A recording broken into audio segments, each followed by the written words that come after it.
Om Vishnu Padaya Krishna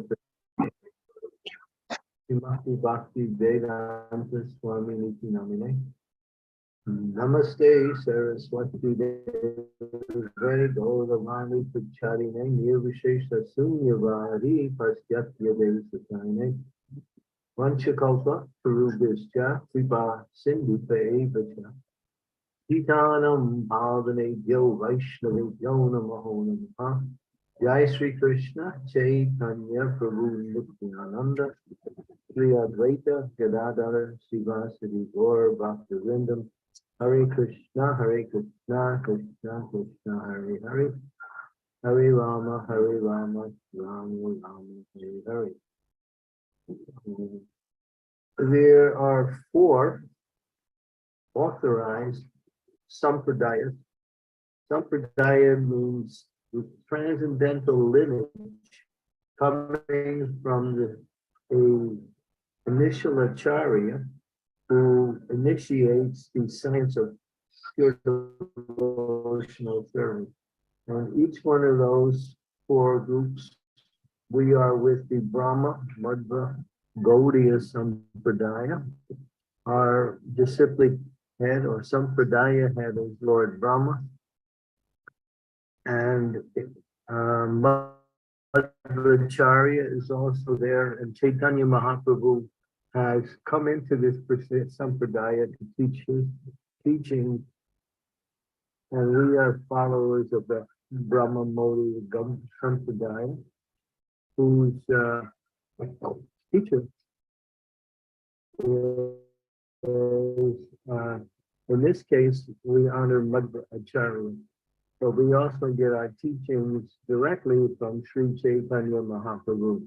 Both Madhvacharya and Sri Chaitanya Mahaprabhu are the foundational acharyas from our Sampradaya. So Madhvacharya is known as our Sampradaya Acharya. So each of the 4 Sampradayas has a Sampradaya Acharya. Then there is the Sri Sampradaya, headed by Lakshmi. And the principal teacher is Ramanujacharya. And then we have the Rudra Sampradaya, Lord Shiva. The principal teacher is Vishnu Swami. And then you have the Nimbarka Sampradaya, whose principal teachers are the Chatushana, or the 4 Kumaras. Now, if you go to Mayapur Dham, to Chaitanya Math, which is the math established by Srila Bhakti Siddhanta Saraswati, in that temple room, there are deities of Gandharva Giridhari and Sri Chaitanya Mahaprabhu, which is on the main altar. And around the altar, because the altar is in one place, and then there's a parikram that goes around the altar, and around the different sections of the altar, there are deities of the 4 Sampradaya Acharyas. So outside of these 4 Sampradayas, there is no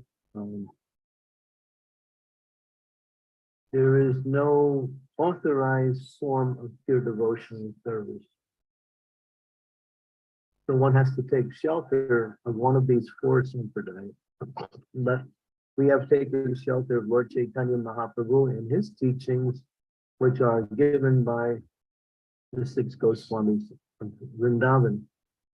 So Mahaprabhu is giving emphasis in our Sampradaya, and the teachings of the Goswamis, especially Rupa Goswami and Raghunath Das Goswami, are the foundational teachings of our execution of pure devotional service. So it's important to understand that outside of these 4 Sampradayas, one cannot practice pure devotional service. There's no other authorization given. So then we have Nimbarka Sampradaya, which is Chaturshusna, and in that particular Sampradaya, it's called the Chaturshana, which are the 4 Kumaras. They are incarnations of transcendental knowledge, and they are sons of Lord Brahma. And in that sampradaya, Nimbarkacarya is their teacher. Nimbarkacarya appeared in the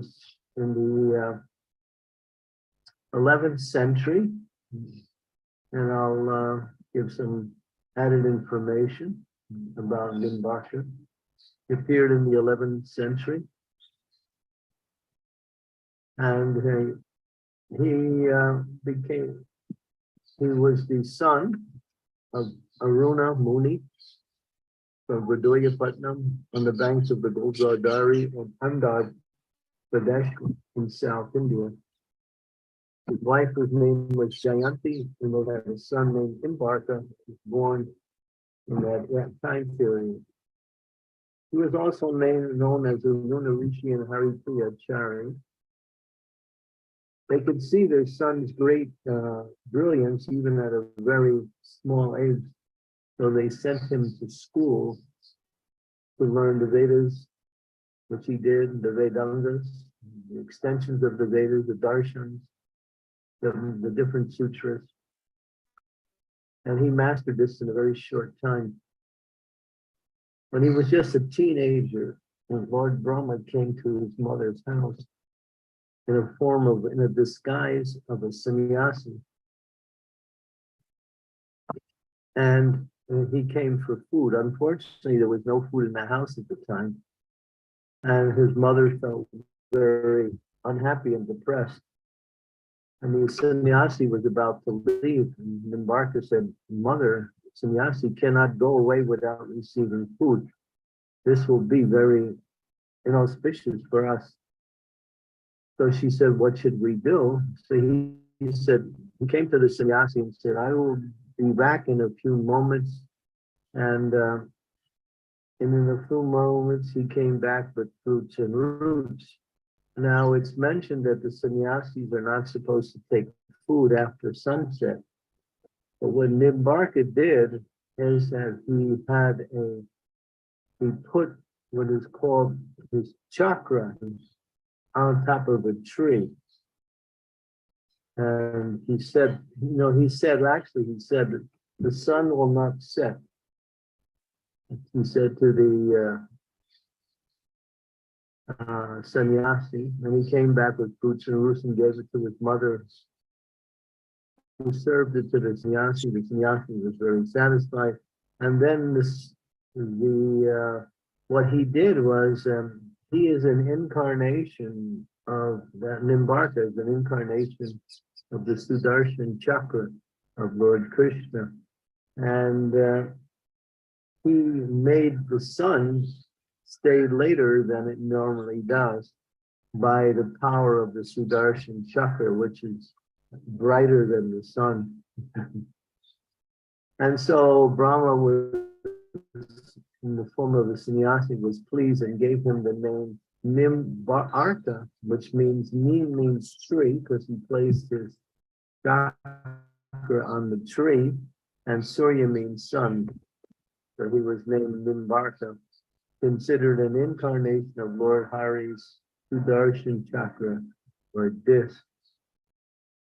He was given sacred Gopal mantra at the age of a very early age, and he was given the Hamsa Bhagavan, very initiated, and he was initiated by the four Kumaras. The story how he met the four Kumaras is quite interesting. He was doing penance in the forest to Lord Shiva, and he performed penance and offered prayers to Lord Shiva. And Lord Shiva was so pleased with him that he appeared to him and said, you just go in this direction here, and you will see a clearing. There will be 4 sages there. They are your spiritual masters. So taking the order of Lord Shiva on his head, he went. And when he saw the 4 Kumaras who were situated in meditation, simply by seeing them, he exclaimed out loud as a natural reaction to his happiness in seeing these 4 sages, which broke their meditation. And then they saw before him this effulgent personality. Each one of the 4 Kumaras came and embraced him and gave him his blessing and said that you will now appear in our Sampradaya and you will teach transcendental knowledge. So in that appearance as in that Sampradaya,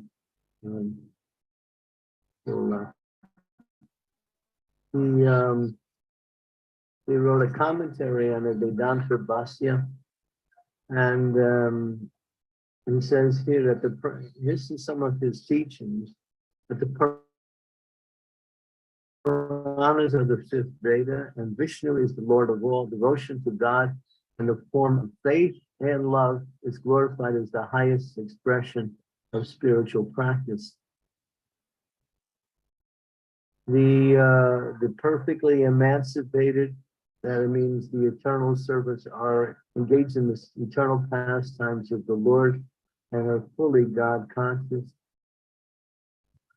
The living entity, although it is small, it has the same qualities as the supreme spiritual force, which is Krishna himself. The jivas are infinite in number, but the jiva is either free, bound, or partially free and partially bound. In his partially free state and bound at the same time, he is practicing Krishna consciousness. In his free state, he is in the spiritual world. In his bound state, he is entangled with material activity. And there are various grades of these three different categories of jiva. And then he spoke the real nature of Godhead is infinite love. God is Krishna, and he is the highest, like that. And then he spoke also, those who worship Nimbarka are really centered around certain places. They live in different areas. Let me see here. They are in Vrindavan, Nandagram, Barsana, Govardhan, Nimgram, are chief holy places of the followers of Nimbarka. Mostly they're found in Braj Bhumi and Vrindavan.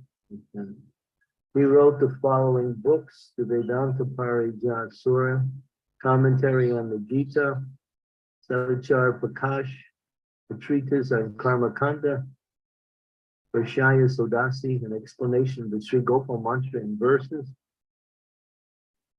Pranaya, Kalpa Vali, an explanation of Sri Mukunda mantra in verses, and Prapti Chintamani, a treatise pertaining to the supreme refuge, Prata Smara Stotram, a devotional hymn, Dasa Sloki, or Kamadenu, the 10 nectarine verses, and Savisesh Nivesh to Krishna Stava.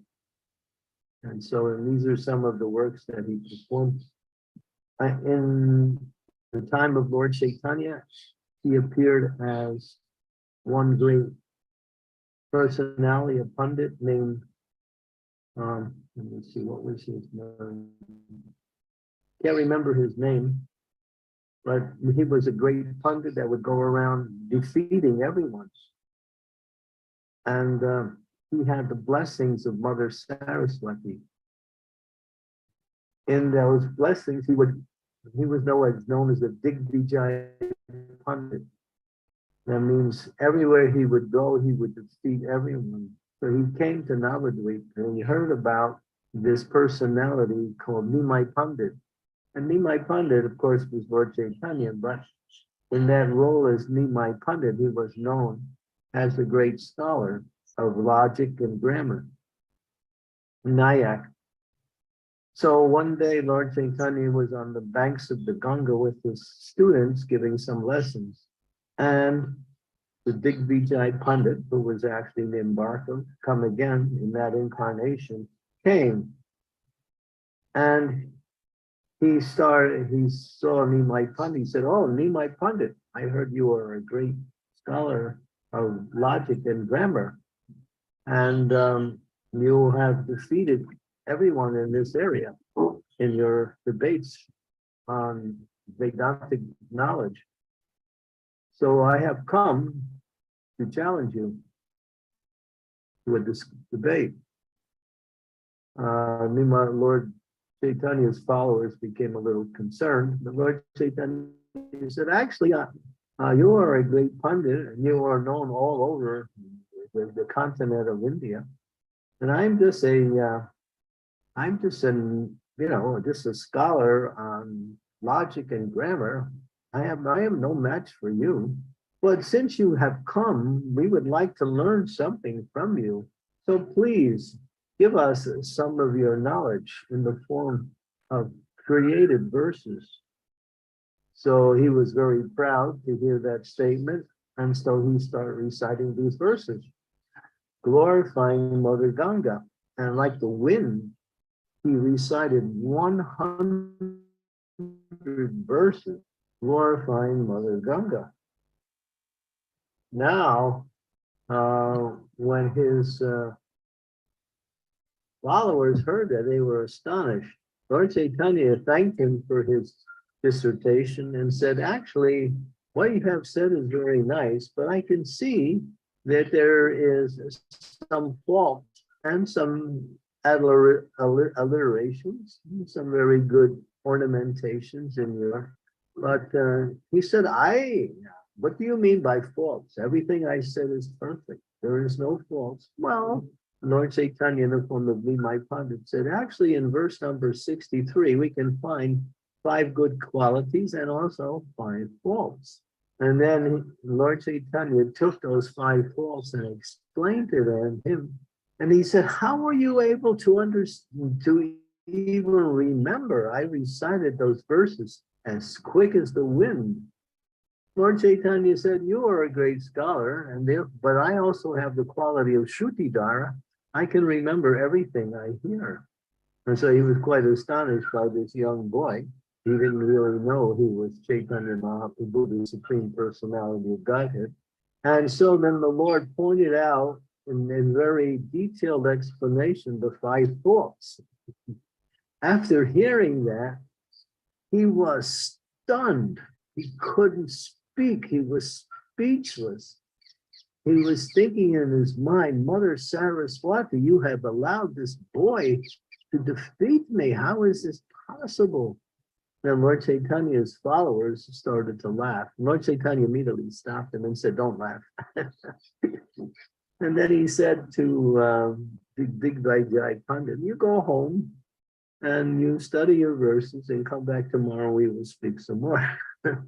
So he was mortified. He had never been so easily and so quickly defeated, especially by a person who only knows grammar and logic. That night he went home, he was completely devastated. And then when he went to sleep that night, Saraswati appeared into him in a dream and said, that boy who you think is a boy is actually the Supreme Personality of Godhead. He is my worshipful Lord. So you should go back and fall at his feet and beg for his mercy. And he is very merciful. So having received this dream from his worshipful deity, Saraswati Devi, who came the next day and saw Lord Chaitanya again, fell at his feet, and he surrendered to the Lord. The Lord blessed him and gave him all kinds of mercy. So that story is given in detail in the Chaitanya Charitamrita in Adi Lila, in the very beginning parts of Adi Lila. I'm not sure what chapter it is, but it's a very nice understanding of how Lord Chaitanya wanted to destroy this false pride that this person had. Lord Chaitanya is very adept at noticing someone who is proud. If a person becomes proud, the Lord will arrange for something to kick down their pride. Lord cannot tolerate someone who is proud. Even if a person is highly qualified in so many different ways, if they become proud of their qualities. Sometimes we do something in Krishna consciousness and we take on some austerity and we make some advancement, but we become proud and think by our own efforts we are actually making advancement, and we become proud of our achievements. And then Lord Chaitanya, he will not tolerate that, and he will arrange for something to happen in that devotee's life to kick down their pride. And when that happens, the devotee realizes, oh yes, it's the mercy of the Lord that is allowing me to achieve whatever I can achieve. It is not by simply by my endeavor.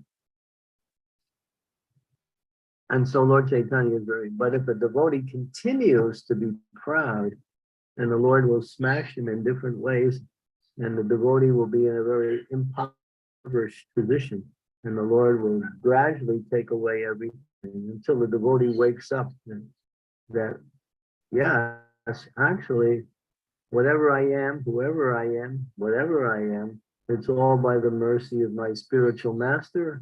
It's all by the mercy of the Supreme Lord coming through the grace of my spiritual master. And only then can we make progress in devotion and service. Because we all have many good qualities, but we become proud of our good qualities. We become proud of our achievements. We become proud of our successes in life, either on the material level or on the spiritual level. And that pride is so hard to see sometimes, because we think this is natural, that, I have done so many things and therefore I'm making nice advancements because of me. But the devotee always always understands that the mercy of the Lord is the foundation by which the devotee makes progress in devotional service and achieves whatever they can achieve in the execution of devotional service. So this pride is very hard to detect, but it comes. And when it comes, the Lord is very kind, and he gently tries to remove the pride. But if we fail to receive his mercy, then we get kicked. And that kick is very good, because it wakes us up to what is the reality.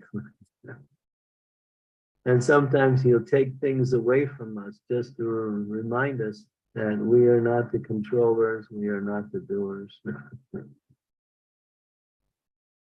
So Lord Chaitanya demonstrated that fully in this pastime with the Digvijaya Pandit, who is unconquerable all over India, but he had developed this pride, and the Lord completely removed his pride in a very gentle way.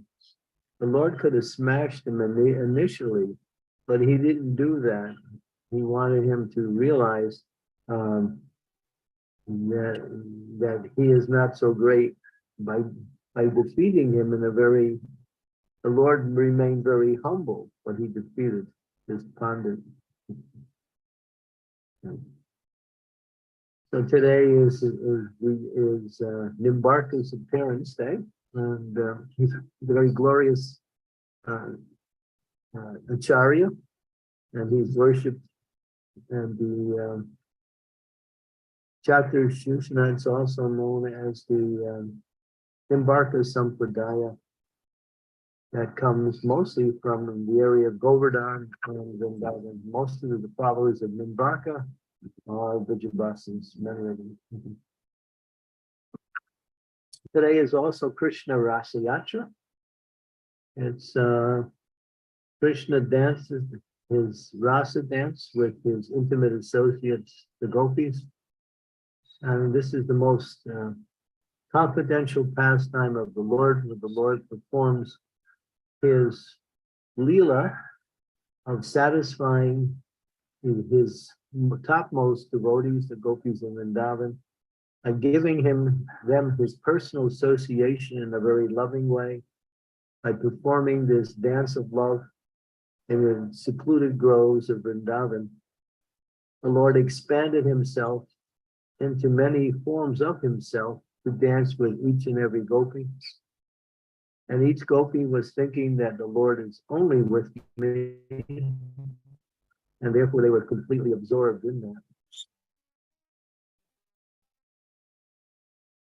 Sometimes we understand this in another way, and that people in a wrong way, in a sectarian way, and they think, well, my religion, my way is the only way.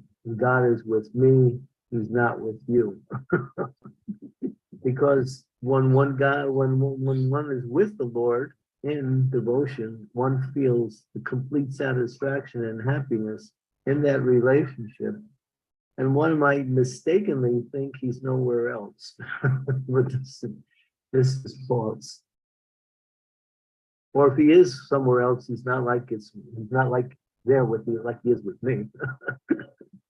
So this is another sense of false pride that can happen. Just like in the Christian tradition, they also believe like that. That if you don't follow Jesus Christ, you don't follow spirituality. So they think it's only in their group that everything is there. Also, you find that in other traditions too. My way or the highway, But God, Prabhupada said, one time I was talking to the Christians, and I said to them, you say that Christ is the only Son of God, but is God limited or unlimited? And the priest said, well, God is unlimited. And how come he only has one son? Even ordinary people have more than one son. Prabhupada said they couldn't answer my question. So yeah, if God is unlimited, he can appear in the hearts of each and every living entity, no matter who they are or wherever they are. And he is available through authorized worship as given by him through the different acharyas. So in the different traditions, there are leading acharyas who establish the principle of worship of the Lord in a certain way according to time, place, and candidate. And that's how religions are actually. Sometimes a great personality will have an experience. Based on that experience, they will initiate a form of religious worship. Like that. That's how many of the major religions actually started. But our tradition is different. It wasn't started like that. It's coming from Lord Brahma.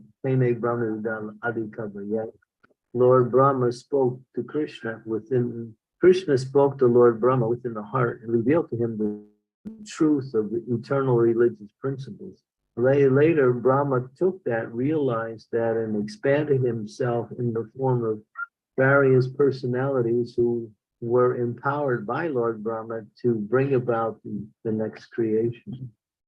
So our tradition comes through specific succession. Of course, there are many enlightened persons who come within that specific succession, who have realizations of God that are way beyond ordinary realizations. Nimbarka is an example. Ramanujacharya, Madhvacharya, Vishnu Swami, and many other great personalities appear in various traditions to enunciate further the teachings of pure devotional service and teach even finer and more intricate aspects of bhakti. So today, being the appearance of Nimbarka, you can also do some research and find some of the works that he's done. It might be available through Google search. But he's mostly worshipped in the area of Vrindavan. He teaches pure devotional service, and they're very close to our sampradaya. He teaches Dvaita, which means that there is two. There is the Lord and the living entity. We teach Achintya Beta Beta Tattva, which is the Lord and the living entity are simultaneously one and different. So Lord Chaitanya's teachings are the complete teachings of all of the other four sampradayas taken on the highest platform, that the spirit soul, Jiva, is identical with the Lord and at the same time different than the Lord. And it's achintya. Achintya means inconceivable, simultaneously. How can something be different and same at the same time? Well, that is the inconceivable aspect of spiritual knowledge, which says that the living entity is pure spiritual energy, but they are tiny jiva. It's more like a drop to an ocean. The ocean and the drop has the same qualities, but the ocean is the ocean and the drop is the drop. You cannot swim in the drop, that's for sure. So, but because the living entity in the material world has the same qualities as the Lord, in small quantities, at least most of the qualities of the Lord, the living entity starts to think they are the Lord, and that is the defect of the living entity. When they become powerful in spiritual life, they also think themselves as being an incarnation of God or either God himself. And so that is one of the dangers that come about when one does not understand deeply the principles of what is the relationship between the soul and the Supreme Soul. And that is taught as sambandha. Sambandha gyan means that knowledge of relationships. So if we don't have a foundation and a knowledge of relationships, then we will not be able to understand how bhakti works.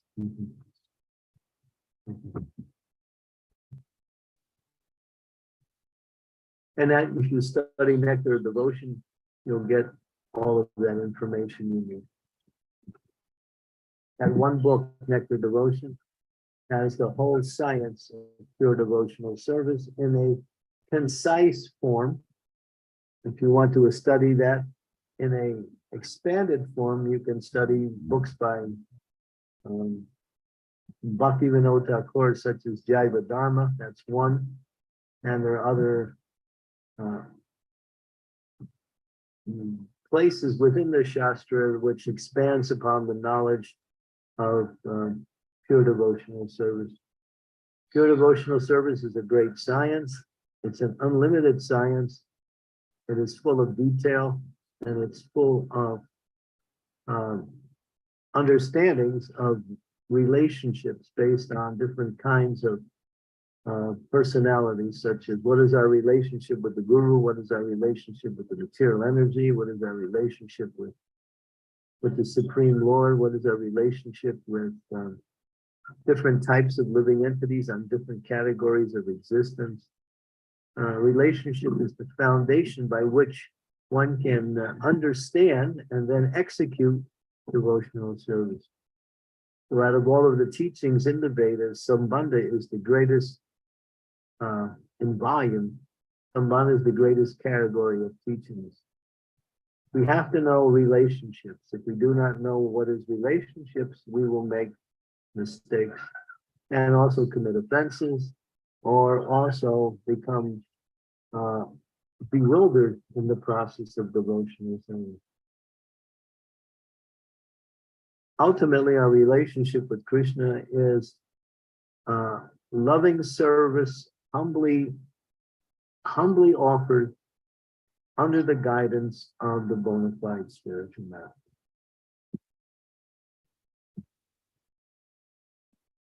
Okay, we'll stop there. Thank you, Maharaj. Thank you so much for talking about Nimbarkacarya, especially because I didn't know their relationship with four Kumaras. It was really nice to hear. I had just heard about this sampradaya, but not in such a depth. So thank you for sharing that with us.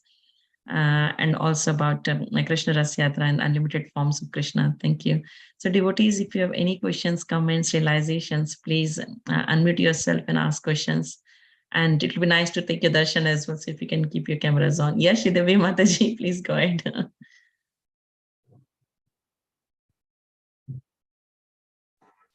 Jai Guru Maharaj, please accept my humble obeisances. All glories to Srila Prabhupada. Thank you, Guru Maharaj, for this wonderful reminder about pride, about false pride, and how it can be a big stumbling block and a great embarrassment So as we make advancement, as we gain more and more knowledge, and as we can give that knowledge to others, there's a feeling of, I can help other people, I can give something to them. Is that also pride? And if it is, how to overcome it? Well, you have to understand that there are 5 factors of action. There is the place, the time, the endeavor, you, the jiva, and the super soul. So these 5 factors of action make an activity complete. Time, place, the effort, the endeavor, the super soul, you, the jiva. So you're 1/5 of the part of the activity. But you have to make the endeavor, and if the time is not right, the results will not be perfect or ideal. And the knowledge that you receive is coming from super soul within the heart.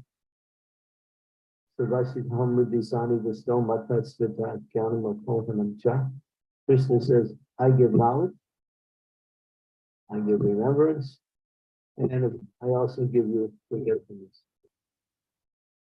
So when you realize, when you understand that principle, you depend on the Lord for His mercy in order to carry out anything that you do. And that dependence is the element that frees one from this idea that I am the doer.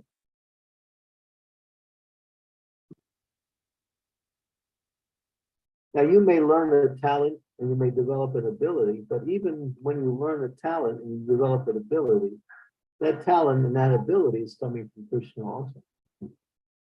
You may be good at doing something, and you think, well, because I'm good at doing something, I can help this or I can do that. But then you have to understand that the quality that you have that allowed you to develop these qualities is actually coming from Krishna also.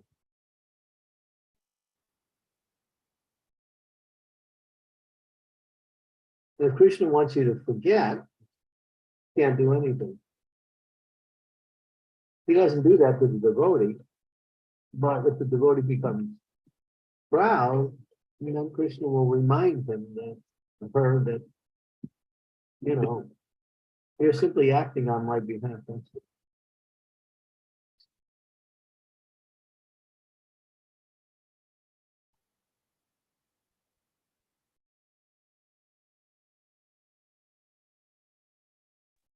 So how can we remain humble even as we are progressing in our spiritual life? How to remain really humble?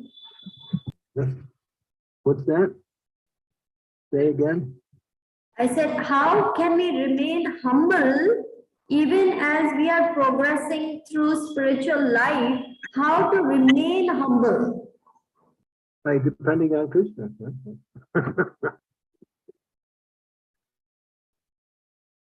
There's a story where there was one lady, she was teaching others.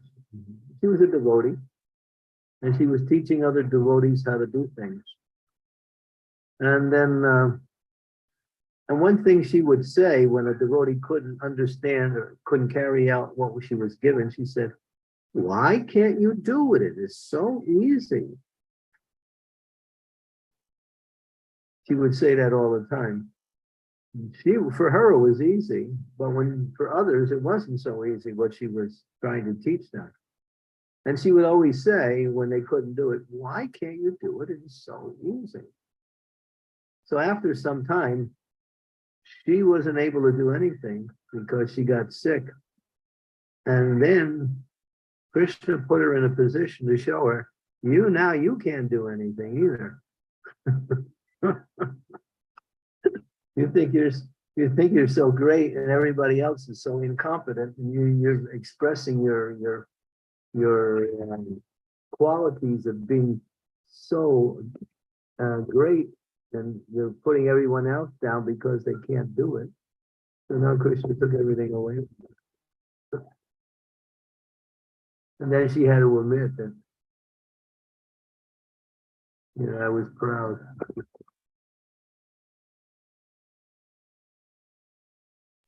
Thank you, Guru Maharaj. My humble obeisance. Thanks, Devi Mataji. Namrata Mataji, please go ahead. Hare Krishna Guru Maharaj, please accept my humble obeisances. All glories to Srila Prabhupada, all glories to your lotus feet, all glories to the present devotees. So, Guru Maharaj, what is the mood of the devotees of Nimbarka Sampradaya, as Sri Sampradaya is serving in awe and reverence?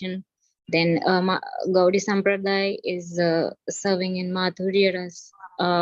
Then Rudra Sampradaya, I think it is in Vatsalya Ras. What is the mood of the devotees of Nimbarka Sampradaya? I believe it's also Madhurya Ras. Okay. Yeah, because they worship Radharani also.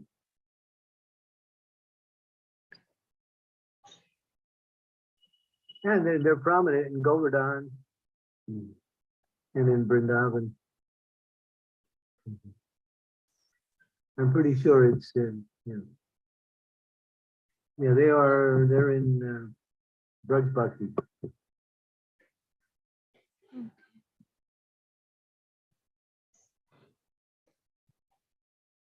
Thank you for telling us, giving.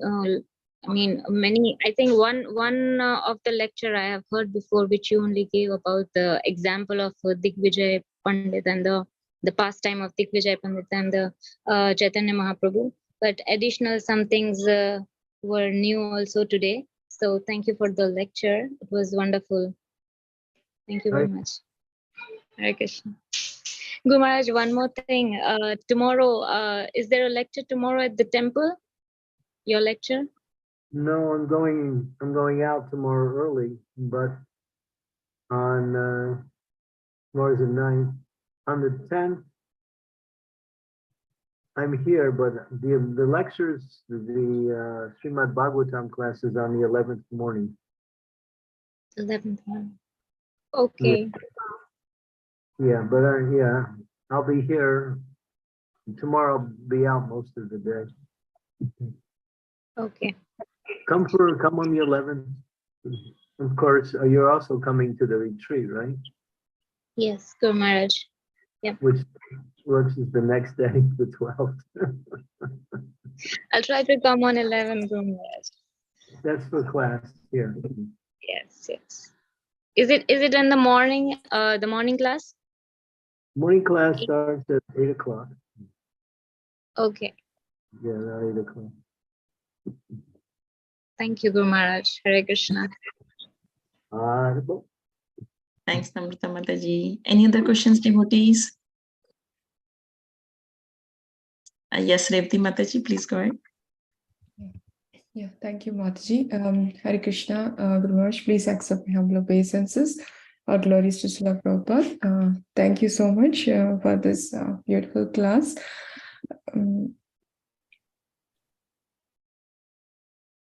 Yeah, so Guru Maharaj, my question is, like you mentioned, like relationship is a foundation one can understand to execute the devotional service. If you don't develop that relation, know the relation, we might get bewildered, we might commit offenses. So how should we understand that relationship? How should we develop? Yeah, we are chanting, we are executing devotional service. But you have any more suggestions, how should we understand? Well, the 9 process of bhakti are the different ways you connect with Krishna in devotion. That connection is devotional service. You serve in 9 different ways. And so the first principle is Shravanam, hearing, chanting, worshiping, remembering, carrying out services,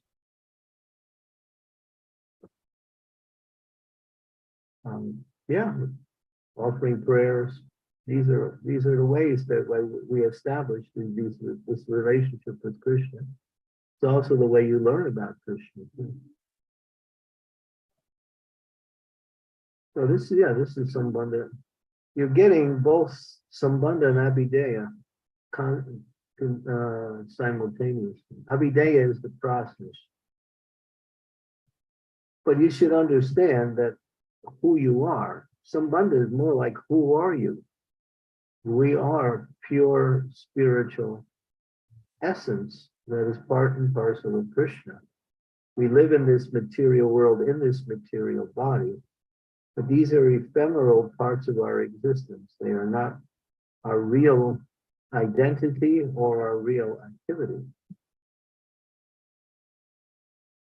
So that is really the essence of Sambandha, understanding Jiver Sarupai Krishnera Nityada.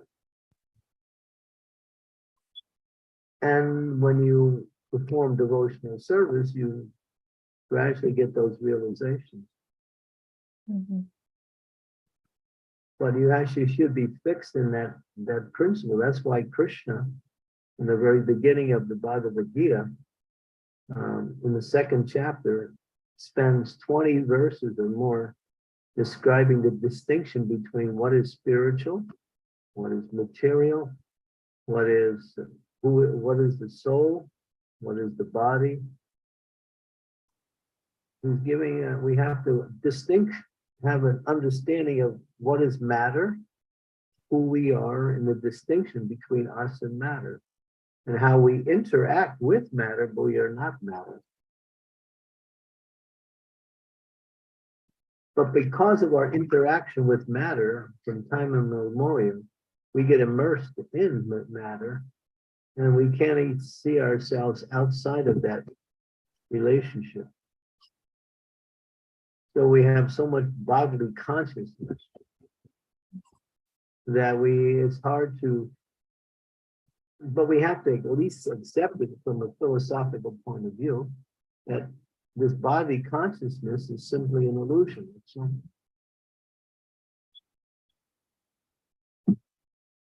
I mean, you use your car because it gets you somewhere, but you're the driver of the car, you're not the car.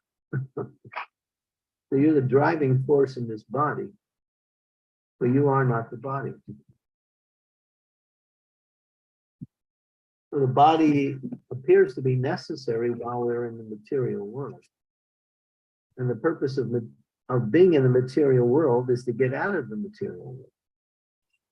That's why you're here. You're here to get out. You're here to make a nice arrangement to live here happily. You're here to get out.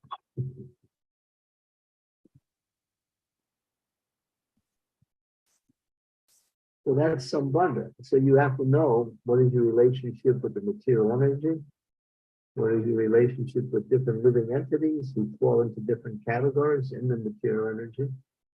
You have your relationship with your family, you have a relationship with friends, you have a relationship with people in general. If you work, you have a relationship with a boss. You have a relationship with the guy down the street who is your doctor. So you have different relationships with different kinds of people. So that's also part of the Sambandha Gyan. But then again, you have your relationship with Krishna, which is the essence of Sambandha Gyan. Mhm.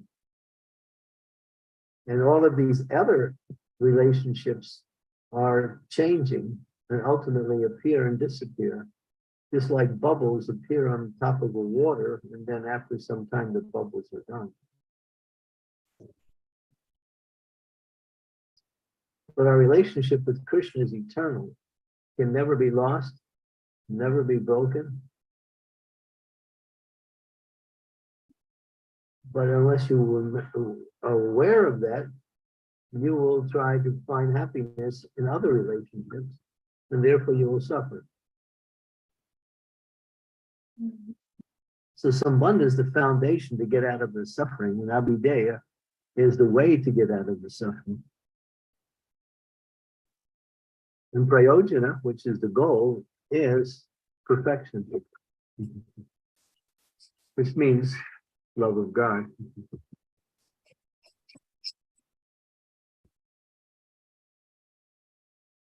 Stop thinking you're this body, even though you have to work with the material energy. Mm.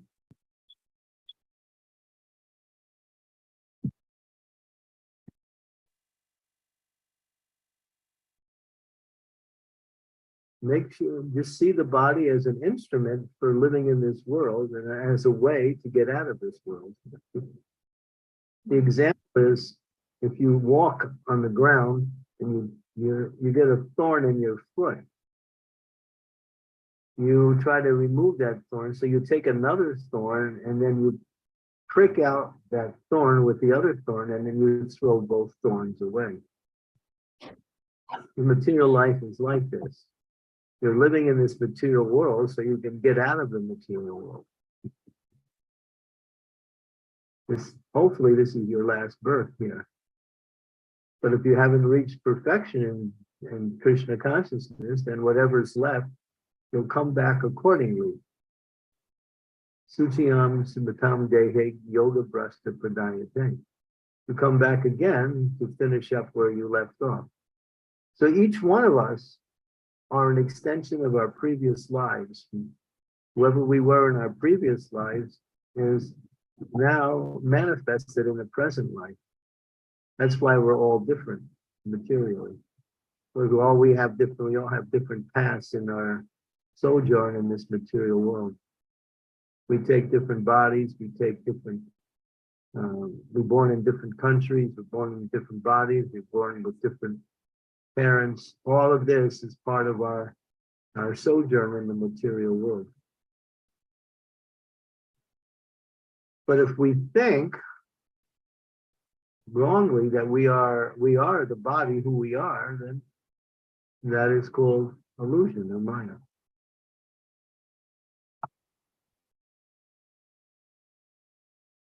And if you think these are my kinsmen, these are my children, this is my house, this is my home, this is my computer, this is my car, it's all illusion. Because you have nothing to do with anything material. But you're playing that role. You're on a stage. Well, you go ahead, play the role good, but realize that behind the scenes, you're a different person than the role you're playing. That's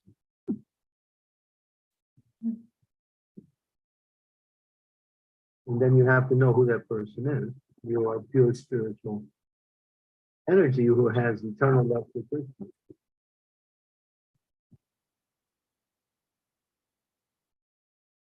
That's knowledge, and that's freedom. Because the material world disentangles us, whereas pure knowledge frees us. Krishna explains that in the Bhagavad Gita. Knowledge is like a sword that cuts through all of the illusions of material existence.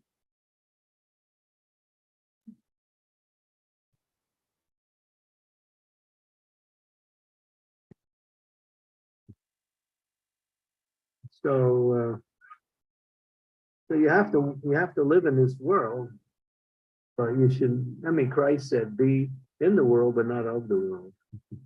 That's a Christian statement. And Krishna says, never was a time that I did not exist, nor you, nor all these kingdoms, nor in the future shall any of us cease to be.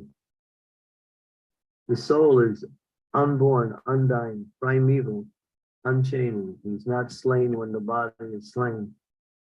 Just like a person changes clothes from day to day, so the soul changes bodies life after life.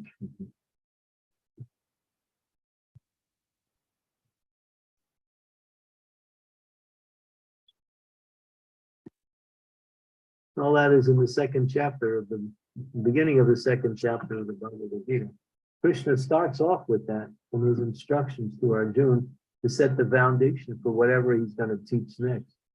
Because unless we know we're different in this body, at least theoretically, we won't be able to execute devotional service properly. You have to know, I'm not this body. I belong to Krishna. We're spiritual energy.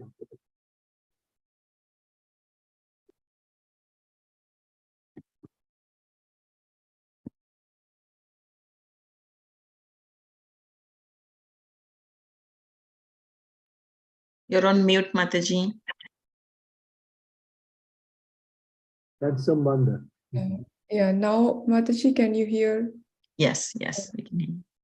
Yeah, thank you so much, Guru Maharaj, for this detailed answer. Yes, we theoretically know that we are not this body, and we are understanding that spirituality is everything. As you said, that these relationships are changing, but our relationship with Krishna is eternal. So as we constant here and engaging in service, and we are endeavoring for that, but also we need blessings and Lord's mercy to progress further. Yeah.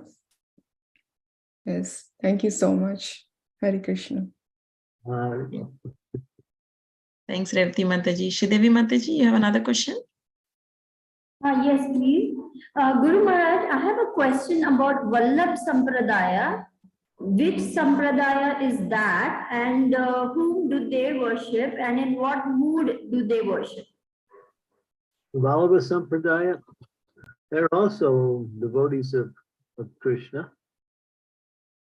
They worship Krishna in Vrindavan also. And they're prominent outside of Vrindavan also. They're called, what is it? Vallabha Sampradaya, what is the other name? They worship Bala Krishna. They don't worship Kishore Krishna. They worship, I mean, this month is their month. They were.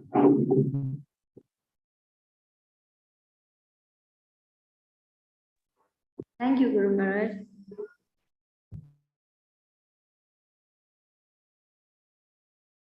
Thanks, Shridevi Mataji. Any other questions, devotees?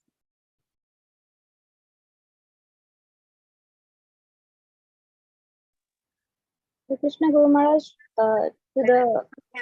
what Shridevi Mataji was telling, is it the Pushti Margi Sampradaya? Is it the same? Yeah, that's Pushti Marg, yeah. The Vallabha Sampradaya is Pushti Marg. Yeah. Thank you.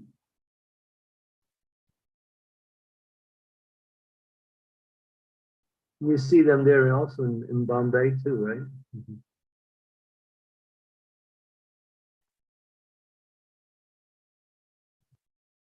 Okay. Thank you. Thank you. Thank you so much, Guru Maharaj, for your time and association. It was very nice talk. Very nice to hear about Nimbarkacarya. Thank you. Hare Krishna. Okay, today's the last day of Kartik. Offer your lamp and continue with the mood of Kartik, even though it's going to be finished soon, because it's a nice mood. Very nice mood. Okay. We'll go by. Thank you, Guru Maharaj. Hare Krishna. Thank you very much for today. Hare Krishna. Hare Krishna. Hare Krishna, Gurudev. Thank you very much for today.